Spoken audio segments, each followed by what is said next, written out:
Hola, hola, ¿se ven las diapositivas? Sí, doctor, sí se alcanza a ver las diapositivas, Me avisan si pasan las diapositivas, por favor. A ver, un pero no segundito. está en pantalla completa. Sí, ahora está en pantalla completa. Ahora, ¿Qué tal? ahora sí, doctor. Ya, a ver, ¿ahora pasan? Sí, doctor. Ya, ok, perfecto. Bueno, entonces, vamos a comenzar, pues, saludándonos a todos los participantes del presente congreso, ¿ya? Me avisan a ver si hay algún tema de repente del audio. Me parece que no se escucha muy bien. Ahí, hola, hola, ¿se escucha bien? Sí se escucha bien, doctor. Ya, perfecto. Entonces, primero para saludar a los participantes del presente congreso. Eh, Mi nombre es Ramón Pinedo González, soy médico especialista en medicina de emergencias y desastres. Trabajo actualmente en el área de cuidados especiales del Hospital Almenara, de shock, de la teoría, y ahora me gustaría pues que haya una aplicación clínica de todo lo que hemos estudiado, ¿no? Vamos a apagar por acá las notificaciones que van llegando para poder avanzar tranquilos. Ya está. Bueno, entonces les he traído básicamente la aplicación clínica en tres casos. Como es taller, me gustaría que me hagan saber sus dudas al momento que ustedes las tengan, ¿no? Pueden levantar la mano o si gustan al final también, ¿ok? Entonces, vamos a empezar el taller. Este primer caso es el caso de un paciente varón de 63 años, diabético, con dolor en región tóraco-abdominal, ¿ok? El monitor cardíaco lo van a ver enseguida. Dentro de la clínica que presenta este paciente, viene pues por ese dolor tóraco-abdominal con diaforesis. En el examen físico, en el acercamiento rápido, encontramos un paciente somnoliento, con una vena yugular distendida, con crepitantes bilaterales en ambos campos pulmonares, con tercer ruido, pulsos débiles, piel fría y diaforética, ¿no? Entonces, lo primero que se le hace, se le toma o se le ordena un electrocardiograma. Ustedes pasan este paciente a su área de reanimación y tienen una frecuencia cardíaca de 110, una presión arterial de 85,55, como pueden evidenciar en la pantalla, y una saturación de 81%, ¿no? Entonces, de acá, las primeras conclusiones que nosotros podemos sacar, por ejemplo, es que es un paciente hipotenso, taquicárdico y desaturando, ¿no? En un contexto de un paciente diabético con dolor torácico. Entonces, algunos derivados útiles que vimos en la parte teórica es de repente sacar la diferencial, que nos sale una diferencial bastante corta, ¿no? Una diferencial de aproximadamente 30, ¿no? Una resta, 85 menos 55. Entonces, una diferencial cercana, bastante, digamos, acortada, menor o igual de 30 se considera una diferencial corta, ¿no? Lo cual nos hablaría, pues, de un mecanismo de vasoconstricción con una diferencial corta y por lo tanto una elevación de la presión diastólica, ¿no? Son pacientes que primariamente tienen un mecanismo compensador que es una vasoconstricción. Bueno, una taquicardia que si nosotros sacamos y hacemos la operación, que sería, por ejemplo, un índice de shock, no sale más de 0,8 definitivamente, ¿no? Eso es 85 sobre 110, por ahí sale más o menos 0,95 a 1, ¿no? Entonces nos sale un índice de shock también alto. Eh, Nos sale una saturación baja en un contexto de un paciente chocado. Bueno, eso es lo que podemos ver inicialmente. Le tomamos un electrocardiograma a este paciente y podemos ver, pues, muy aparte del hecho de que tenga una taquicardia sinusal, podemos ver algunas alteraciones notorias, ¿no?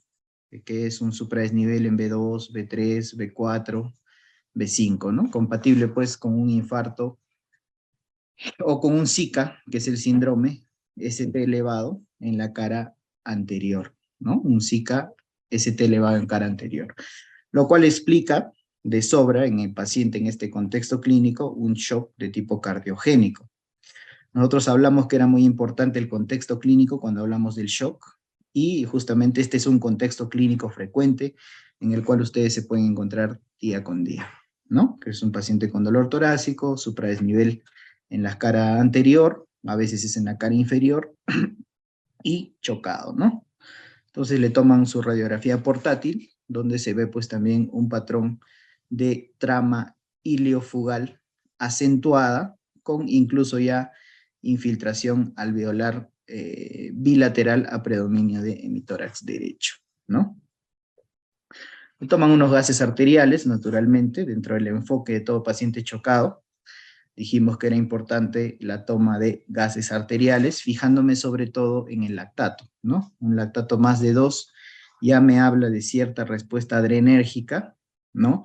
Y un lactato más de 4 definitivamente me habla de una necesidad de reanimación o necesidad de intervención inmediata en cualquier tipo de shock, y también está directamente relacionado a la mortalidad. Tenemos un paciente con una acidosis mixta, predominio metabólico, y una presión arterial de oxígeno baja, ¿no? En 56.1. Nos planteamos algunas interrogantes, como por ejemplo, ¿qué tipo de shock presenta este paciente y por qué diríamos que está en un tipo determinado de shock? ¿Cuál es el plan de reanimación? ¿Le debo dar fluidos o no fluidos a este paciente con shock cardiogénico? ¿Necesitará vasopresores? ¿Cuál, cómo, por qué motivo? ¿Cuál es la prioridad del tratamiento? ¿Y cómo monitorizaremos este paciente? Con respecto al primer tipo de pregunta, recordemos nosotros que tenemos básicamente 4 tipos grandes de shock, ¿no? El hipovolémico, el distributivo, el obstructivo y el cardiogénico. Siendo de estos el más frecuente en las salas de emergencia, el shock séptico, que vendría a ser un subtipo de shock distributivo. Y dijimos que en escenarios de trauma, el shock hipovolémico viene a ser una causa también importante, ¿no? Un poquito más abajo del shock distributivo, casi compartiendo lugar, están el shock hipovolémico por pérdidas y el shock cardiogénico, que también representa aproximadamente 2 a 10% de los ingresos de shock. En el contexto del paciente con dolor torácico de inicio súbito, con diaforesis, con factores de riesgo cardiovascular, nosotros decimos pues que lo más probable es que este paciente presente un tipo de shock que es el shock de tipo cardiogénico, ¿ok? Entonces, el diagnóstico de shock suele ser, digamos, del tipo, suele ser obvio, es decir, la historia clínica te da generalmente el diagnóstico. ¿Cuál es su plan de reanimación? Fluidos, no fluidos. En un paciente como el presente, donde ya hay cierta sobrecarga volumétrica, lo más probable es que los fluidos no sean necesariamente la medida inicial, porque ya hay cierta congestión de volumen dentro, sobre todo a nivel de la vasculatura pulmonar, ¿no? Necesitará vasopresores, cuál, cómo, por qué vía, ¿no? Y cuál es la prioridad de tratamiento. Vamos a tratar de ir respondiendo paso a paso el manejo de este paciente. Bueno, lo primero es definir. Entonces, para la definición del shock cardiogénico tenemos 3 grandes grupos de definición. Son, por ejemplo, el shock trial, el IVAP shock y las guías de la Sociedad Europea de Cardiología. El shock trial define al shock cardiogénico como una disminución de la presión arterial sistólica menos de 90, ¿no? Por más de 30 minutos o necesidad de un soporte vasopresor para mantener una sistólica más de 90.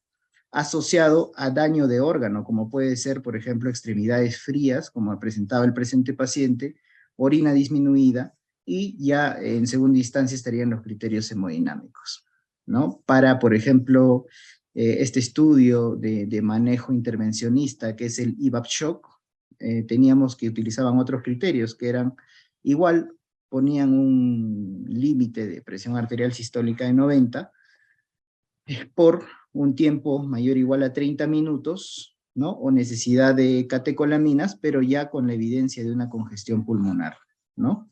Entonces, esa sería la diferencia, por ejemplo, entre estos 2 criterios de definición, ¿no? Y la definición de la Sociedad Europea de Cardiología te da también otros datos, como son, por ejemplo, hipoperfusión evidente, con oliguria, estado mental alterado, e incluso laboratorios de hipoperfusión como acidosis metabólica, elevación del lactato o elevación de creatinina, ¿no? Entonces tenemos que este paciente cumple por demás con los criterios diagnósticos de un shock cardiogénico. Entonces el primer paso en todo paciente en shock va a ser definirlo y encuadrarlo dentro de un tipo determinado de shock, dentro de estos 4 tipos grandes de shock que tenemos, ¿no? Es encuadrarlo dentro de uno de estos tipos. Y lo hacemos en base a las definiciones estándar y en segundo lugar, en base a los criterios diagnósticos otorgados por las guías clínicas. Una vez que yo ya definí y ya sé que se trata de un shock cardiogénico, yo lo clasifico ya dentro de la misma patología. Entonces, para eso nosotros tenemos la clasificación más práctica, ¿no? Que también está otorgada por las guías clínicas, que se basa clásicamente en la clasificación hemodinámica de Forrester, pero que le da pues una aplicación clínica, ¿no? Entonces tenemos, de acuerdo a la circulación periférica, es decir, presión arterial y lactato, ¿no? Tenemos un shock que va a ser un shock de tipo frío, tenemos un shock de tipo caliente, cardiogénico, ojo, y tenemos un shock cardiogénico de tipo húmedo y de tipo seco, ¿no? Definitivamente el paciente que se encuentra seco y caliente, pues habría que dudar mucho que se trate de un shock cardiogénico o en todo caso clasificarlo solo como un paciente en riesgo, ¿no? Este sería actualmente la clase A de pacientes con shock cardiogénico. Y tenemos a nuestro paciente, que lo vamos a clasificar acá, dentro del shock cardiogénico clásico, es decir, aquellos que vienen con un índice cardíaco disminuido y unas resistencias vasculares aumentadas, ¿no? Con congestión pulmonar. Entonces ahí tendríamos un clásico shock cardiogénico, ¿no? Entonces tenemos resistencias vasculares periféricas elevadas, traducidas en un índice de shock aumentado y una diferencial acortada, y una presión capilar pulmonar elevada, traducida en una congestión pulmonar. Ese es el clásico shock cardiogénico, que dicho sea de paso, es el tipo de shock cardiogénico más frecuente presentado en las salas de reanimación. ¿Ok? El segundo paso va a ser estabilizar, y ahí vamos también a responder algunas de nuestras preguntas: fluidos, vasopresores, inotrópicos, ventilación mecánica, ¿cuándo utilizaremos cada uno de ellos? Entonces ahí vamos a recordar un concepto fisiológico importante, que es la curva de Frank-Starling, que correlaciona la precarga con el stroke volumen, ¿no? Es decir, con el volumen eyectado. Entonces, en un paciente, como cualquiera de nosotros que somos precarga dependiente, un aumento de la precarga a consecuencia, por ejemplo, de un bolo de volumen, de un bolo de líquidos, inmediatamente se traducirá en un aumento del volumen minuto, ¿no? Y eso es lo que buscamos al fin de cuentas, ¿no? Sin embargo, en un paciente con falla cardíaca, nosotros nos encontramos pues ya en este caso en donde incluso no solo hay reducción de la contractibilidad, sino también ya hay shock cardiogénico. Miren lo que pasa: un aumento de la precarga no se correlaciona definitivamente con un aumento del stroke volumen. Entonces, ¿a dónde va todo ese líquido que tú le pondrías presumiblemente a este paciente? Pues se va al espacio intersticial, sobre todo a nivel pulmonar, y lo que originamos en última instancia es mayor congestión pulmonar. No olvidemos que en este paciente ya tenemos una congestión preestablecida, es decir, a volumen normal, este paciente está teniendo ya una falla mecánica que lo está llevando a una congestión pulmonar. Entonces, si yo le agrego fluidos a este paciente que se encuentra en un shock cardiogénico clásico, probablemente lo que ocurra es que no suba la presión, pero sí aumente la congestión pulmonar venosa, ¿ok? Entonces, los vasopresores van a ser muy útiles ahí, ¿no? Y a mí me gusta utilizar un poquito más el término de inopresores, ¿no? Porque en realidad todo vasopresor, o la mayoría de ellos, o los que utilizamos diariamente, son inopresores, ¿no? Sobre todo la noradrenalina y en especial la adrenalina, ¿no? Porque tienen de todas maneras un componente beta importante. Entonces, miren lo que ocurre en estos casos. Tenemos un paciente el cual no es precarga dependiente, pero con una estimulación contráctil, como por ejemplo con los vasopresores, yo lo puedo llevar a una curva casi normal en algunos casos. Entonces, en última instancia, lo que yo busco justamente es eso: mejorar el estado contráctil de respuesta a precarga de los pacientes con shock cardiogénico. ¿ok? Entonces los vasopresores serían nuestra primera línea de manejo en este tipo de pacientes. Los inotrópicos, las guías clínicas recomiendan que no se utilizan si es que yo primero no tengo compensada la perfusión y la presión arterial, es decir, tengo que tener una presión arterial media más de 65 para shock cardiogénico, para shock séptico también, presión arterial media más de 65, con vasopresores de primera línea, que vendría a ser sobre todo la noradrenalina, y después de eso ya podría yo ver la posibilidad de utilizar una droga inotrópica, teniendo en cuenta sobre todo que el inotropismo me va a generar también mayor demanda metabólica del cardiomiocito. Y al tener mayor demanda metabólica en un corazón que está estresado por falta de perfusión, lo que puede ocurrir es que empeoremos la isquemia. Entonces va a haber un equilibrio entre demanda de oxígeno, que yo puedo empeorarla con los inotrópicos, y hipoperfusión, que puedo mejorarla con los vasopresores inotrópicos. Entonces tengo que hacer este juego delicado, y en shock cardiogénico lo que siempre yo prefiero es mantenerme idealmente en los parámetros bajos, ¿no? Es decir, una PAN mínima de 65, entonces de 65 a 70, ¿no? No pasarme de 70, 80, como en algunos casos sí prefiero utilizar yo, por ejemplo, en algunos casos de shock séptico, digamos, valores un poquito más altos en determinado grupo de pacientes. En estos pacientes no, porque la demanda metabólica de oxígeno del corazón también aumenta. Entonces tengamos siempre en cuenta el peligro que conlleva utilizar vasopresores, ¿no? Sin embargo, son pues, digamos, inevitables, ¿no? Son inevitables, pero no dejan de ser peligrosos, ¿no? ¿Qué vasopresores no utilizaría? En este caso, por ejemplo, no utilizaría yo la dopamina. Definitivamente no es un buen vasopresor, porque aumenta la demanda metabólica del corazón, y además te predispone a más efectos cardiovasculares secundarios. Dentro de ellos el más frecuente sería la taquicardia. Entonces, en un paciente que tiene una taquicardia ya de base, si yo le aumento la estimulación dopaminérgica, lo que yo genero es mayor incidencia de taquicardias. Entonces, el vasopresor de elección, el shock cardiogénico, vendría a ser la noradrenalina, ¿no? Y los inotrópicos, el inotrópico que más se utiliza es la dobutamina, y la dobutamina se utiliza generalmente en etapas ya un poquito más avanzadas, idealmente después de haber ya de repente desobstruido el vaso, o sea, después de haber dado el tratamiento definitivo. Ya en ese caso yo me voy y agrego mi inotrópico, ¿no? Sin embargo, en algunos casos, pues también voy a tener que utilizar mi inotrópico después de la estabilización inmediata del paciente, sobre todo cuando no tengo a la mano, pues una sala hemodinámica, ¿no? Entonces, pero tengamos en cuenta que entre los vasopresores inotrópicos, el que más genera demanda de oxígeno serían los inotrópicos. Entonces, siempre es a costa de pérdida de tejido contráctil, ¿no?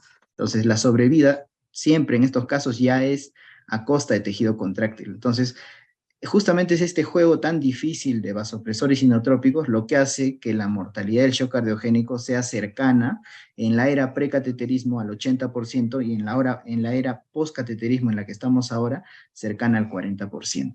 ¿Ok? La ventilación mecánica. En algunas oportunidades, por ejemplo, cuando nosotros tenemos un paciente que ya requiere vasopresores, que ya está en estado de shock cardiogénico, que tiene sobre eso, una congestión pulmonar y una hipoxemia peligrosa, ¿no? Yo prefiero pues ponerlo en ventilación mecánica por un concepto muy sencillo que ya hemos hablado también, que es la relación VO2, DO2, ¿no? Entonces, cuando yo ya tengo el DO2 al límite, lo único que me queda a veces es reducir el VO2, y el VO2 lo reduzco a través de la ventilación mecánica, ¿no? Definitivamente le doy un reposo de uso metabólico de oxígeno, que en condiciones de estrés, pues el diafragma, como ya habrán visto en la parte respiratoria, puede llegar a utilizar más o menos 30% del consumo metabólico basal del oxígeno, ¿ok? Entonces serían las escalas de manejo para la estabilización de paciente. Entonces yo digo ya, fluidos no, inicio vasopresores, inotrópicos una vez que esté estable, porque no olvidemos el efecto beta 2 que tiene la dobutamina, que genera vasodilatación periférica, ¿no?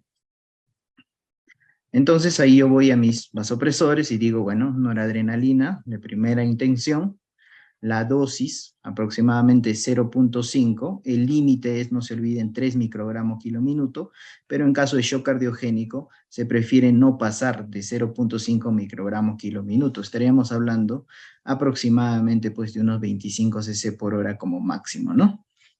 Como máximo, dependiendo del peso obviamente del paciente, ¿no? Entonces vemos que la estimulación es de tipo alfa 1, beta 1 y en menor medida beta 2. Y cuando yo uso dobutamina ya tengo que tener en cuenta que la estimulación beta 2 aumenta, por lo tanto aumenta también el riesgo de generar hipotensión arterial por vasodilatación periférica, ¿no? Y también el efecto beta 1, como ustedes pueden ver acá, es decir, el efecto netamente cardíaco, aumenta bastante y por lo tanto aumenta también el consumo de oxígeno y la necrosis miocárdica en última instancia, ¿no?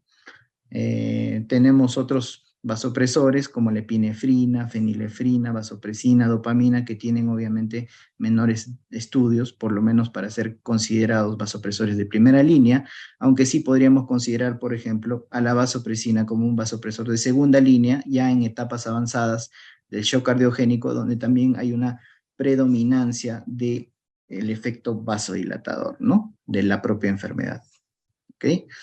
Entonces, cuando yo pongo al paciente en ventilación mecánica, no solamente tengo la ventaja de reducir el VO2, sino también la interrelación que tiene ese ventilador con las presiones, ¿no? Entonces, recordemos, por ejemplo, que en respiración espontánea, que la hacemos normalmente a presión intrapleural negativa, lo que ocurre es un aumento de la precarga, ¿no? Y una disminución de la poscarga, ¿no? Es decir, este juego tóraco-abdominal, porque en realidad es una transferencia de presiones tóraco-abdominales, lo que genera es un aumento de la precarga, ¿no? Esa presión negativa, por decirlo así en forma simple, sorbe o genera un efecto vacío que genera mayor llenado cardíaco en el corazón derecho, ¿no? Y esa presión negativa se opone a la expulsión en el corazón izquierdo. Entonces, en un corazón que es postcarga dependiente, porque no se olviden que el shock cardiogénico es postcarga dependiente, ya no es precarga dependiente, sino postcarga, esa elevación simple de la postcarga, ¿no?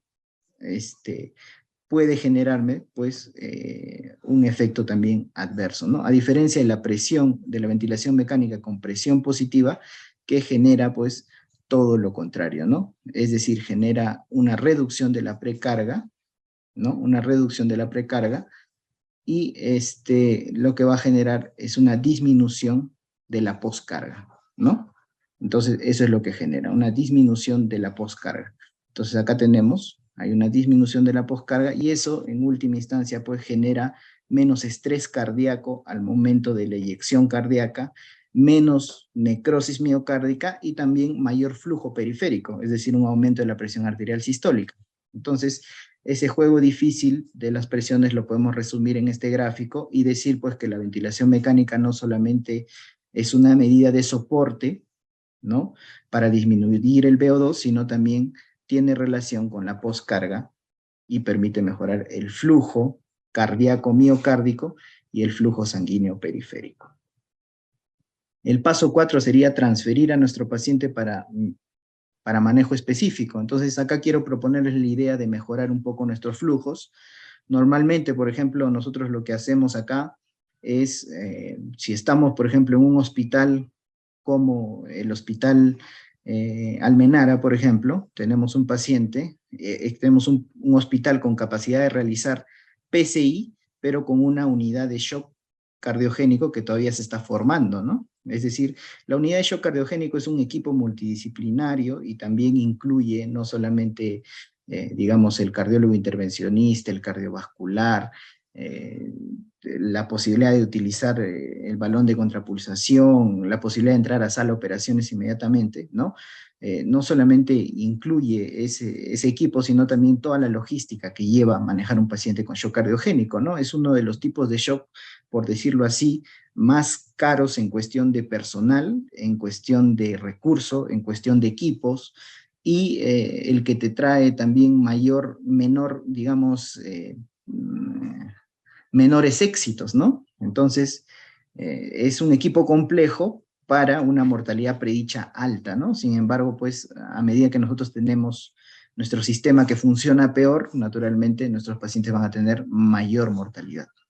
Y lo ideal en estos flujos es que una vez que uno tenga el diagnóstico establecido de shock cardiogénico, haga una transferencia directa a un hospital que cuente no solamente con el PCI, sino también con el equipo de shock cardiogénico para un manejo multidisciplinario, ¿no? Entonces, es lo ideal, ¿no? Justamente estos congresos tienen el objetivo, pues, de mostrarnos condiciones ideales, ¿no? Para justamente mejorar nuestro sistema de atención, ¿no?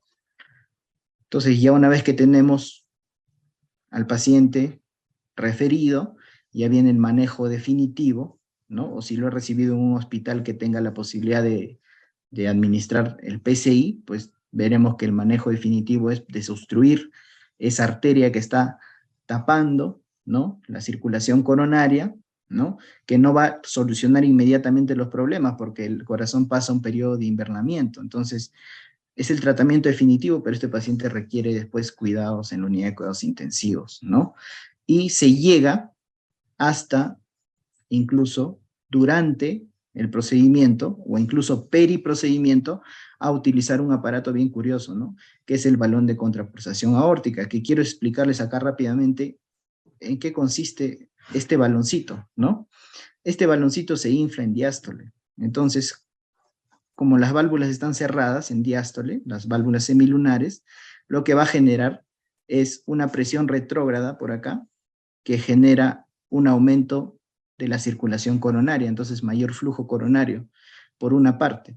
Y por otra parte, el hecho de que se cierre en diástole, lo que genera es, pues, de forma anterógrada, un aumento de las presiones a nivel de capilares tisulares periféricos. Entonces, aumenta circulación coronaria y aumenta circulación periférica. Y no olvidemos que, pues, es un dispositivo mecánico que se utiliza solamente temporalmente y que no reemplaza de ninguna manera a el hecho de dar el tratamiento definitivo, que es desobstruir la arteria coronaria ocluida, ¿no?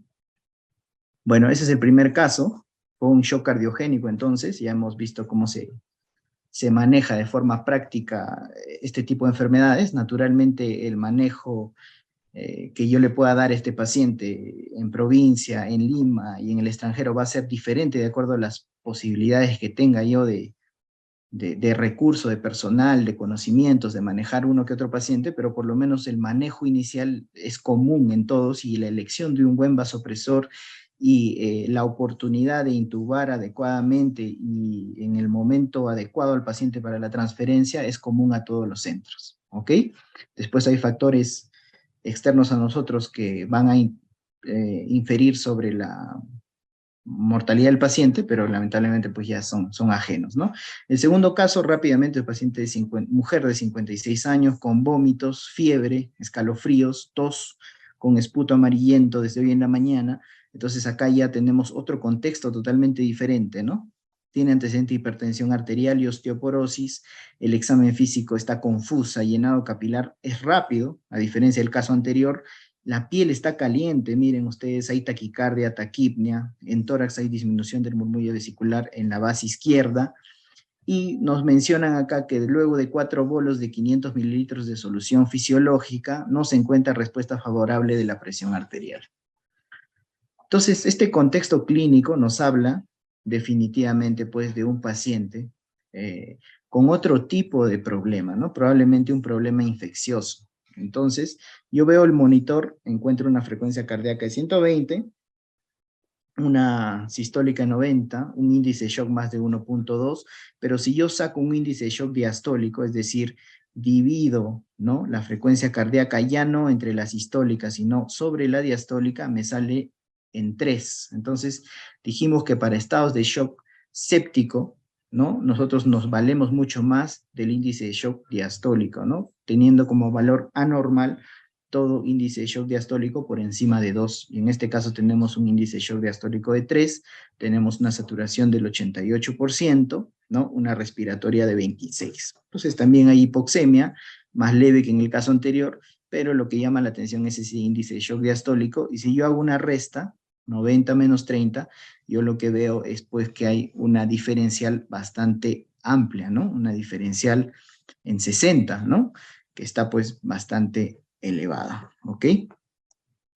Los gases arteriales, veo que tengo pues un pH en 7,47 con CO2 en 29 y una alcalosis de tipo respiratoria, una presión de oxígeno baja en 63, casi ya yendo para la insuficiencia respiratoria, y un lactato también en 3. Tengo una radiografía porque evidencia acá un infiltrado en mitad inferior de pulmón izquierdo, ¿no?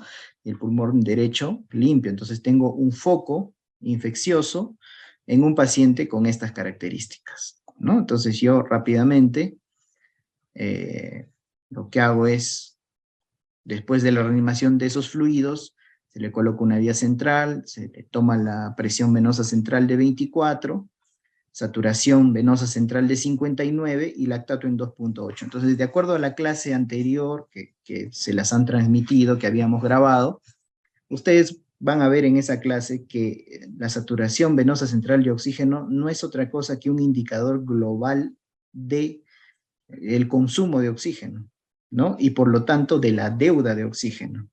Dijimos que cuando hay una deuda de oxígeno incrementada, ¿no? A consecuencia de una disminución del DO2 generalmente, pero también a consecuencia de una elevación del VO2, pero en los estados de shock lo que baja es el DO2, ¿no? Porque hay una hipoperfusión. Lo que ocurre básicamente es que no llega el suficiente oxígeno, llega al límite de la extracción, y al llegar al límite de la extracción, la saturación venosa central, es decir, lo que llega a las venas, ya pues va a tener una saturación venosa central menor de 70%, ¿no? En este caso tiene 59%. Un lactato en 2,8, una presión arterial 122,78, respiratoria 33, ¿no? Esto ya es después de haberle administrado los fluidos, ¿no? Recordemos que le hemos administrado 2 litros de fluidos, con eso ha subido la presión, pero la respiratoria está empeorando, la saturación está empeorando, ya lo tenía con cánula, ahora lo tengo con Venturi, y pues le realizo una ecografía Focus. Pero ustedes vayan pensando, por ejemplo, qué puede estar pasando en este tipo de pacientes.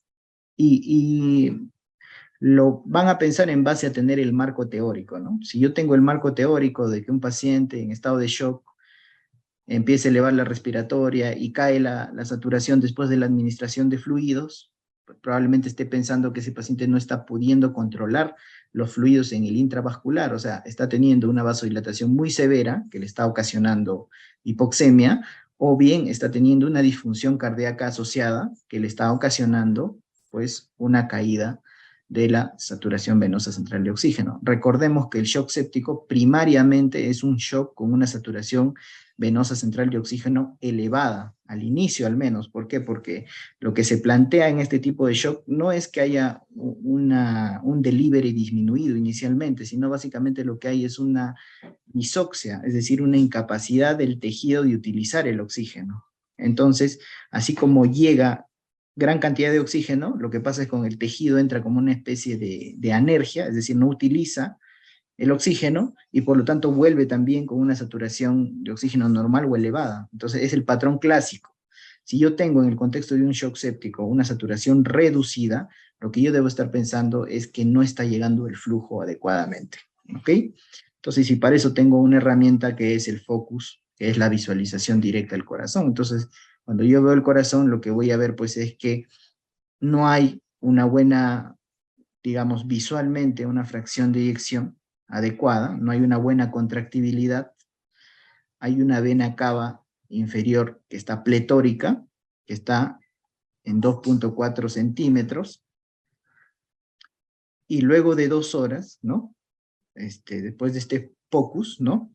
Este primer POCUS, entonces yo digo, pues, bueno, ya confirmé, ¿no? Tiene saturación baja, tengo vena cava inferior pletórica, disfunción cardíaca. Entonces, lo que yo encuentro rápidamente es que tengo una disfunción miocárdica asociada a la sepsis, ¿no? Entonces yo utilizo noradrena, agrego dobutamina como un inotrópico, en este caso sí, importante la dobutamina, inmediatamente, y veo que en este caso ya tengo pues las funciones vitales adecuadas, la saturación ha mejorado, también mejora un poco mi soporte oxigenatorio, de lo que normalmente tenía por una cánula, me ajusto a las guías y utilizo una cánula nasal de alto flujo a 60 litros con un fío de 30, mejoro mi oxigenación, mejoro mi frecuencia respiratoria, aumento dobutamina para la disfunción miocárdica, baja mi lactato y mi saturación venosa central de oxígeno es mucho mejor en 75%. Entonces, esa es la forma de monitorizar a este tipo de pacientes, ¿no? Si yo encuentro una saturación baja, tengo que hacer siempre un control de esa misma saturación después de haber hecho una intervención. Probablemente el error más frecuente que cometemos en las unidades críticas en general es que realizo determinada intervención y no monitorizo la respuesta a esa intervención, ¿ok? Entonces es importante que nos acostumbremos a vigilar la respuesta que tenga el paciente. Y como yo veo el POCUS, también en este paciente que es un paciente real, ¿no? Lo que yo veo es pues que la evolución también del POCUS es favorable, o sea, tenía por ejemplo una vena cava pletórica y ahora tengo una vena cava que está en 1.5 centímetros, 1.5 centímetros, estaba en, si ustedes pueden ver acá, 2.4 centímetros, o sea, 24 milímetros, y ahora está en 15 milímetros con un colapso de más del 50%. Entonces ahí ustedes pueden ver que hay mejoría hemodinámica, macrocirculatoria, microcirculatoria y ecográfica. ¿Ok? Las interrogantes, respondámosla acá. El shock, ¿qué tipo de shock presenta el paciente? Por la diferencial, por índice de shock diastólico, por el contexto. Un shock de tipo séptico distributivo. ¿Cuál fue su plan de reanimación? Fluidos, vasopresores, monitoreo de la respuesta a vasopresores y a los fluidos, ecografía POCUS, diagnóstico de disfunción cardíaca y manejo. ¿Necesitaba vasopresores? Evidentemente sí. ¿Cuál? La noradrenalina. ¿Cómo? Puede ser por vía periférica. ¿Y por qué motivo? Por la estimulación balanceada de los receptores alfa y beta que presenta, por el buen perfil hemodinámico en el paciente con shock séptico. ¿Ok? ¿Cuál es la prioridad del tratamiento? Ahí cambia un poco. La prioridad no solamente van a ser los vasopresores. Cuando hablo de shock séptico, la prioridad de tratamiento es pues la administración temprana de antibióticos y si es que es un foco desfocalizable como un absceso, la desfocalización del mismo. ¿Ok? Entonces, paso 1, para hacerlo un poco más esquemático, identificación. Y para eso tenemos el score Q-SOFA. Glasgow menos de 15, este paciente estaba confuso, estaba taquipneico por la enfermedad de base, pero también por la sepsis, e hipotensión arterial definida para cuestiones de Q-SOFA como una sistólica menor de 100. ¿Ok? 2 de 3 puntos, alto riesgo de mal resultado. ¿Ok? Después de eso clasifico, se tratará de una simple sepsis de repente o se trata de un shock séptico. Si un shock séptico, tengo sepsis más requerimiento de vasopresores para mantener presión arterial media más de 65. Entonces, ya desde el momento que yo decidí utilizar vasopresores, ya convierto la sepsis en un estado de shock séptico. Y un lactato más de 2. Definitivamente la paciente tenía 3 de lactato, ¿no? Estabilización con las cadenas, con, digamos, los paquetes de reanimación, que son 5, que hay que memorizarlos necesariamente, medir el lactato inmediatamente, ¿no? Obtener cultivos, administrar antibióticos de amplio espectro, administrar fluidos a 30 cc por kilo, si es que hay hipotensión o tengo un lactato más de 4, y aplicar vasopresores durante o después de la fluidoterapia, ¿no? Para mantener presión arterial más de 65. En estos casos, cuando te menciona durante, cuando hay presiones arterial medias menos de 50 o un índice de shock diastólico más de 2, yo debo pensar que ese paciente probablemente no responda solamente a fluidos y necesite las dos cosas, fluidos más vasopresores. Han cambiado muchas cosas en shock séptico y una de las cosas más importantes, ¿no? Sigue siendo pues la obtención de cultivos y administración temprana de antibióticos, inmediata, si estoy en un estado de shock, y la administración conjunta de vasopresores y fluidos, si es que el paciente pues está en muy mal estado de salud o tiene la presión muy baja, ¿no? O tiene un foco pues también muy aparatoso, ¿no? Entonces esos pacientes necesariamente van a ir de frente a vasopresores más fluidos, ¿no? Paso 4, optimizar y transferir. ¿Y cómo optimizo? Monitorizando. Principalmente el lactato. Espero una caída del lactato de por lo menos 20% en la primera hora. Y también un llenado capilar que a la media hora nada más de mi reanimación debería reducirse, ¿no? Acá, como ustedes ven una persona, personal de salud, con un portaobjetos, porque es la manera correcta de hacer la medición del llenado capilar a nivel del pulpejo del dedo, con presión de más o menos 10 segundos, y luego, cronometradamente, cuento los segundos que demora en llenarse ese tejido, ¿no? Entonces, es una medida también de reanimación el hecho de que el paciente no tenga un llenado capilar adecuado, y debo medirlo, ¿no? Si empezó con 6, después de mi reanimación de repente está en 4, después de 2 horas de repente lo tengo en 2, ¿no? Ah, bueno, fluidos, vasopresores y en algunos casos de disfunción miocárdica, inodilatadores, ¿no? Que sería la dobutamina, ¿no? Miren que en este caso ya no lo denominamos un inopresor como la vasopresina, sino un inodilatador, justamente por la acción de la dobutamina, que es la beta 2, ¿no? Inodilatador. Capacidad de respuesta a fluidos, debo verla después de mi manejo inicial, ¿no? Y si es que tengo respuesta adecuada, ¿no? Por ejemplo, con una variación de diámetro de la vena cava, ¿no? O con una variación del BTI, ¿no? Yo debo administrar fluidos hasta lograr mi objetivo y detenerlo si es que no responde, o simplemente si es que es un paciente no respondedor, no iniciarlos. Prueba vasopresora. Hay algunos pacientes hipertensos de base que ustedes van a ver que no mejoran con sus vasopresores o con una PAM de 65. En algunos pacientes es bueno que ustedes puedan progresar a una PAM de 80 a 85, teniendo en cuenta también las dosis de sus vasopresores, ¿no? En especial los hipertensos crónicos, que a veces requieren presiones arteriales medias un poquito más altas.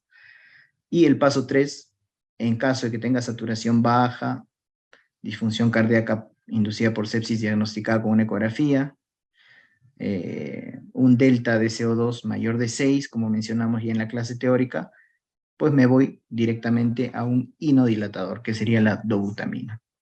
Y el manejo definitivo, si en el caso anterior era cateterismo, en este caso va a ser antibióticos adecuados y desfocalización si es que yo tengo, por ejemplo, un abdomen agudo quirúrgico, ¿no? Y el último caso, se trata de una paciente mujer de 42 años que viene a emergencia con ambulancia. Viene con síncope, miren, y curiosamente hemos visto ya el tema de síncope también en extenso. Y viene con un síncope de riesgo porque es un síncope aparentemente de bajo riesgo porque es un síncope situacional, ¿no? Es un síncope con la defecación. No tiene enfermedades previas, pero su pierna derecha ha sido inmovilizada por un esguince de tobillo. Entonces esto es clásico, ¿no? La inmovilización como factor de riesgo para determinadas enfermedades, ¿no? Entonces esto es clásico y ustedes van a ver pacientes así si es que no han visto ya pacientes de este tipo. Se presenta disneico, diaforético, pero alerta. El llenado capilar está menor a 2 segundos. No hay cianosis, no hay edemas, ¿no? Diaforesis generalizada, ¿no? Venas yugulares ligeramente distendidas, postbolo de fluidos de 1 litro, hay discreta elevación de la presión arterial y disminución de la frecuencia cardíaca. Entonces, un paciente que mejora transitoriamente después de haberle administrado un poco de fluidos, ¿no? Estas son las funciones vitales iniciales: cardíaca en 127, presión 75-40. Miren la diferencial corta de este paciente, a diferencia del shock séptico. La cardíaca elevada y el índice de shock muy elevado también. La saturación que se mantiene casi normal, ¿eh? 95. Le toman un electrocardiograma, aparentemente normal, ¿no? Sin embargo, pues si usted es un poquito, digamos, más, o tienen mayor experiencia, un poco más detallista, van a ver pues que acá tengo una onda S anormal en D1, una T3 negativa en 3 y Q en 3, ¿no? Que a veces se puede presentar como patrón de la normalidad incluso. Pero en el contexto clínico del paciente yo tengo pues que este es un patrón S1, Q3, T3, ¿no? Entonces S1, Q3, T3, asociado a esto, asociado a inmovilización, diaforesis y shock. Gases, poco de hipoxemia, después por lo demás, poco de tendencia a la alcalosis, pero no llega a alterar el pH y un lactato normal al momento, ¿no? Si yo veo el ventrículo derecho de este paciente, ventrículo derecho, en la ecografía focus dilatado, que está desviando el ventrículo izquierdo y está ocasionando una forma de D en el ventrículo izquierdo, ¿no? En el contexto clínico de este paciente y con el shock que presenta, ya el diagnóstico está prácticamente cantado, ¿no? Entonces se le hace una angiotomografía y se diagnostica la embolia pulmonar, ¿no? Ustedes pueden ver la clásica imagen acá, en la arteria pulmonar del lado derecho, ¿no? De sustracción, ¿no? Que me habla pues de un gran coágulo, de un gran émbolo a nivel de la circulación pulmonar, ¿no? Entonces el diagnóstico es una embolia pulmonar. Entonces, ¿qué tipo de shock presentará este paciente? Como hay acá obstrucción de la salida, diremos que es un shock de tipo obstructivo, es decir, de tipo mecánico, ¿no? Los shocks obstructivos se caracterizan porque hay disminución o impedimento de la entrada, que a veces puede ser, por ejemplo, por un neumotórax a tensión, que no permite que haya entrada, ¿no? A veces es impedimento en la salida, ¿no? Por ejemplo, en la entrada, otro ejemplo clásico, es el taponamiento cardíaco, ¿no? Es decir, tengo el líquido dentro del pericardio y ese líquido dentro del pericardio ocasiona un aumento de las presiones también de las cámaras cardíacas y ocasiona que no haya un buen llenado cardíaco. Entonces hay una obstrucción de la entrada, ¿no? Pero en este caso, lo que ocurre es que hay una obstrucción de la salida y no por eso deja de ser un shock de tipo obstructivo, como obstrucción de la salida, ¿no? ¿Cuál es su plan de reanimación? Bueno, dijimos en la parte teórica que el manejo del shock obstructivo principalmente era desobstruir. Todas las acciones que no son desobstruir son nada más acciones temporales, ¿no?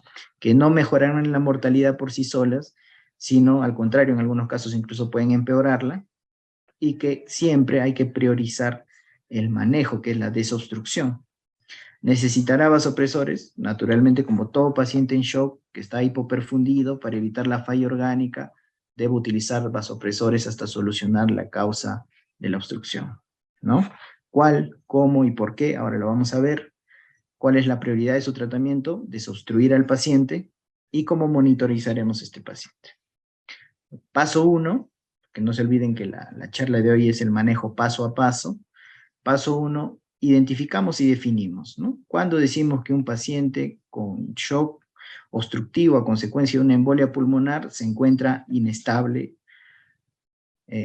cuando ha tenido un arresto cardíaco, cuando la sistólica se mantiene menos de 90 de forma persistente, por lo menos 15 minutos, o requiere vasopresores para mantener una sistólica más de 90, ¿no?